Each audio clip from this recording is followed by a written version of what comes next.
InsyaAllah pada malam ini kita akan menyentuh beberapa isu yang agak hangat hari ini. Kalau kita tengok bahawa Seri Gading Shahruddin Mat Salleh Shahruddin Mat Salleh telah pun mengisytiharkan dirinya. Dia tak mengisytiharkan di keluar bersatu, tetapi apabila dia tidak duduk di kerusi kerajaan, maka daripada itu kita dapat lihat dia telah dipecat daripada bersatu. So ada orang call saya nanti, sahabat saya daripada Johor Bahru, dia kata tak mungkin itu permainan. Dia kata bahawa dia ni Shahruddin memang diketahui sebagai penjilat tegar Muhyiddin Yassin. So bagaimana dia dikatakan penjilat tegar Muhyiddin Yassin, tetapi dalam masa yang sama dia nak pula tinggalkan Muhyiddin dan juga menyertai bersatu blackout ni.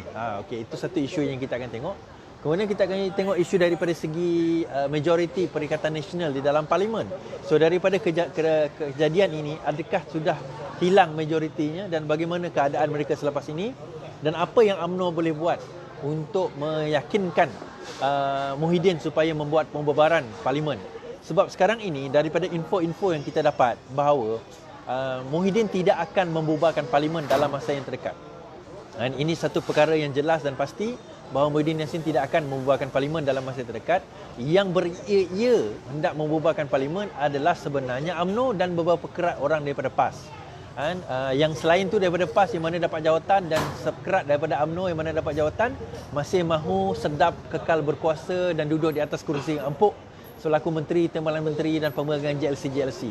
Kalaulah mereka membubarkan Parlimen pada bulan November atau Disember ini, maka mereka akan menjadi satu menteri dan ahli Parlimen. Dan kalau mereka yang first time jadi ahli Parlimen dan menteri itu, mungkin mereka akan menjadi ahli Parlimen dan menteri dalam terpendeklah dalam sejarah, dan mereka tak akan dapat pencen pun selaku menteri dan timbalan menteri dan juga ahli Parlimen dan sebagainya. Jadi itu antara benda yang menjadi kerisauan. Sebab kalau kita tengok dalam politik ni, kebanyakan mereka ni yang jadi pengkhianat ni, mereka masuk atas dasar dan mereka keluar pun atas dasar bagi mendapatkan pencen.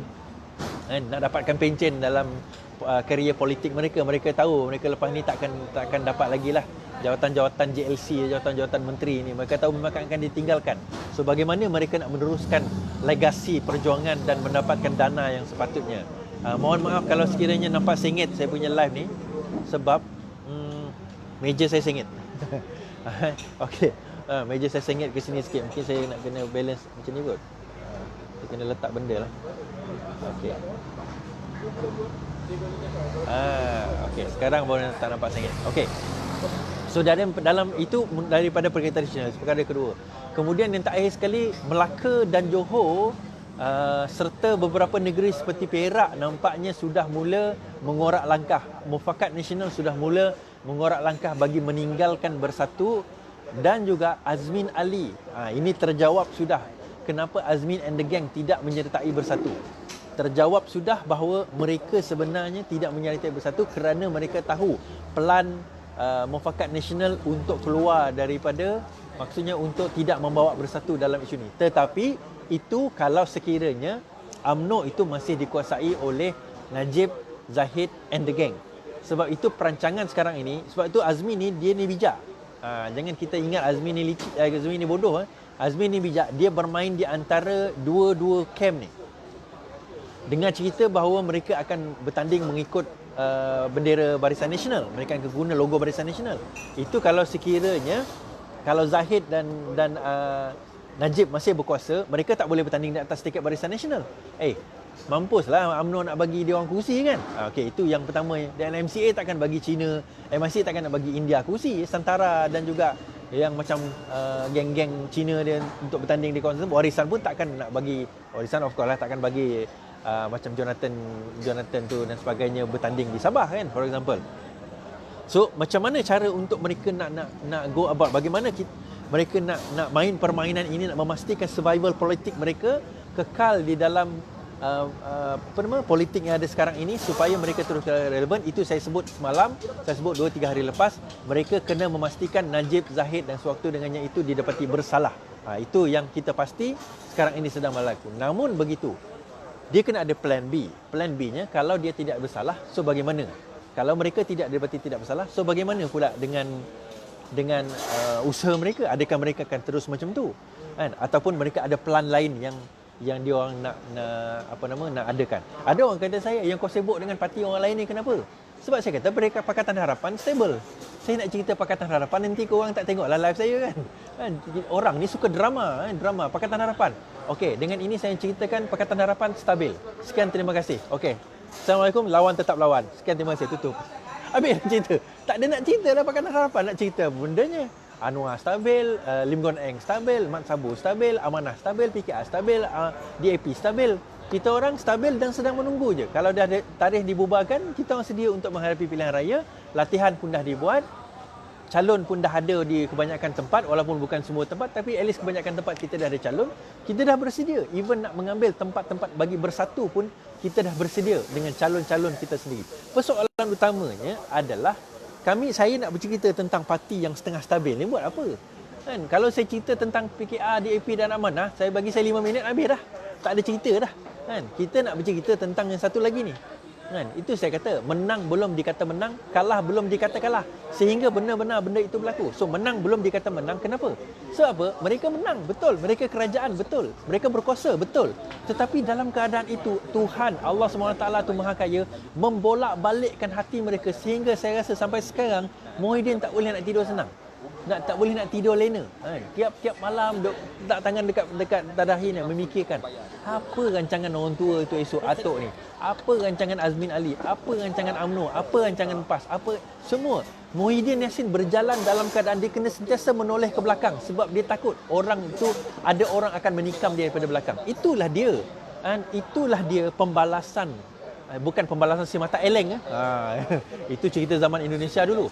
Inilah pembalasan orang-orang yang khianat. Apabila kita mengkhianati sahabat kita di dalam perjuangan kita, maka jangan kita ingat orang yang dah khianat dengan kita itu akan setia. Kesetiaan itu datang daripada jiwa raga yang benar-benar setia. Bila engkau dah sanggup khianat, dengan orang yang 20 tahun kau bersama dalam perjuangannya, macam mana aku nak expect engkau setia dengan aku yang baru dengan kau 2-3 tahun, 6-7 bulan? Itu je yang dia fikir. Maksudnya orang 20 tahun pun Mamat ni boleh khianat. Aku tak percaya dia. Dia akan ada defisit trust dekat situ. So persoalan-persoalan ini yang membuatkan they don't trust each other. Keyword asas pada satu-satu hubungan, perkahwinan ke, nak buat bisnes ke, nak buat politik ke, adalah trust, kepercayaan. Kan? Kepercayaan itu adalah asas kepada apa-apa hubungan sekalipun. Apa-apa hubungan, persahabatan, kita ada kepercayaan, kita nak kahwin pun kita kena ada kepercayaan, kita nak buat bisnes pun kita kena kepercayaan. Tuan-tuan nak buat bisnes kena dengan orang yang tuan-tuan sendiri tak boleh percaya. Of course kita tak akan buat bisnes dengan orang kita tak boleh percaya. Kita nak invest dalam company pun, kita nak tengok trustworthy, keboleh percayaan syarikat tersebut. Jadi boleh kita tengok, dia ni company dia tak seleweng. Kita nak invest dalam negara pun kita tengok kestabilan politik dia, negara dia tak ada penyelewengan. Itu trust. Jadi daripada sini kita nak lihat bahawa perkembangan ini, trust ini yang merupakan benda yang hilang di dalam Perikatan Nasional yang ada sekarang ini.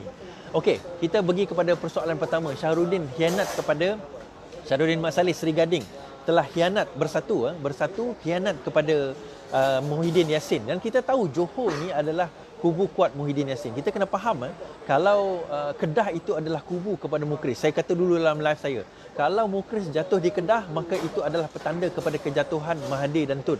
Kerana apa? Mereka telah jatuh di kubu kuat mereka sendiri. Sebab itu kalau tuan-tuan dalam peperangan, kita nak serang satu negara, kita tak serang seluruh negara tu. Kita pergi attack dia punya ibu negara. Jatuh ibu negara, jatuhlah seluruh negara tu. That is why dalam keadaan yang ada sekarang ini, kalau kita nak faham dan kita nak tahu situasi yang ada ni, kita kena pergi on the ground dan kita tengok di mana kubu kuat setiap tempat ni. Kubu kuat bagi Tun dan juga Tun dan juga Mukris adalah di Kedah. Sebab itu malam tadi Bersatu Blackout dia buat dia punya live di Kedah, di Alustar. Dan kubu kuat bagi Muhyiddin Yassin adalah di Johor. Jadi kalau kita tengok kubu kuat dia di Johor, kalau sekiranya Johor ini berjaya dipenetrate, berjaya diporak-perandakan, berjaya digoncang, berjaya diperkotak-katikkan, dalam keadaan Muhyiddin Yassin tak buat apa-apa, dia umpama jadi pemimpin yang dayus lah. Sebab apa dia jadi pemimpin yang dayus? Akhirnya orang-orang dia tak boleh mempercayai dia. Syahrudin ini memang dikenali sebagai penjilat tegar Muhyiddin Yassin, pengikut dan penjilat tegar Muhyiddin Yassin selama ini.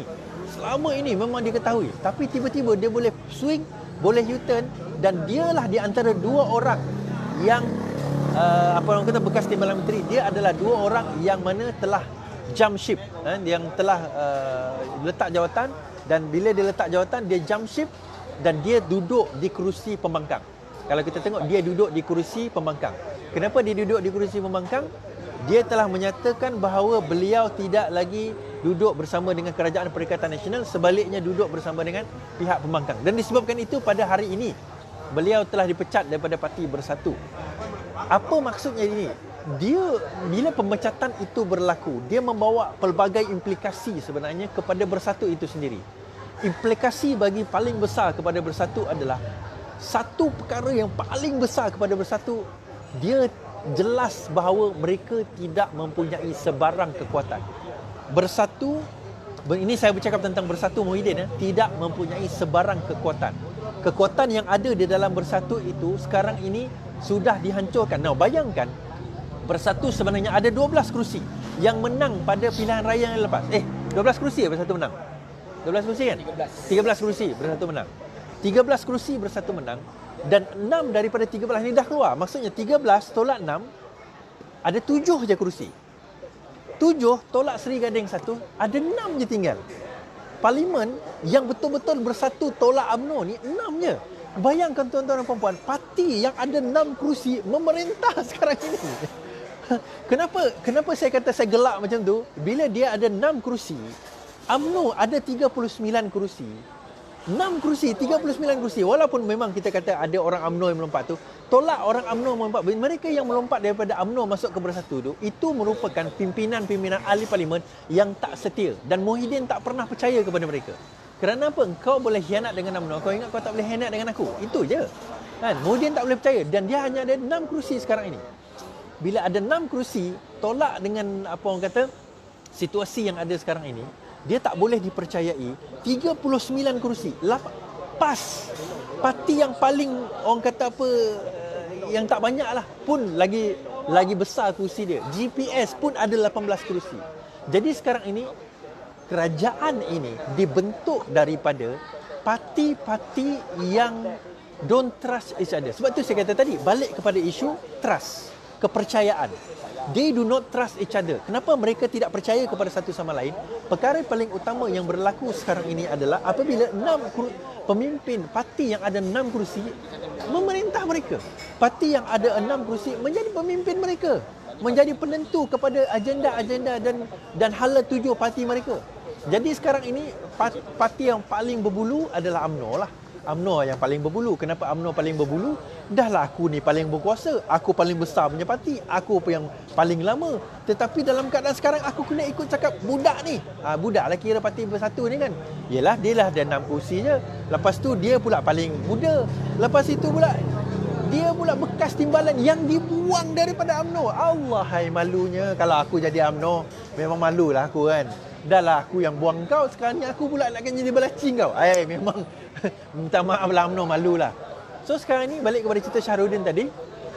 Dalam keadaan sekarang ini dia dah nampak berpaling. So bagaimana pula dengan komposisi kedudukan parlimen sekarang ini?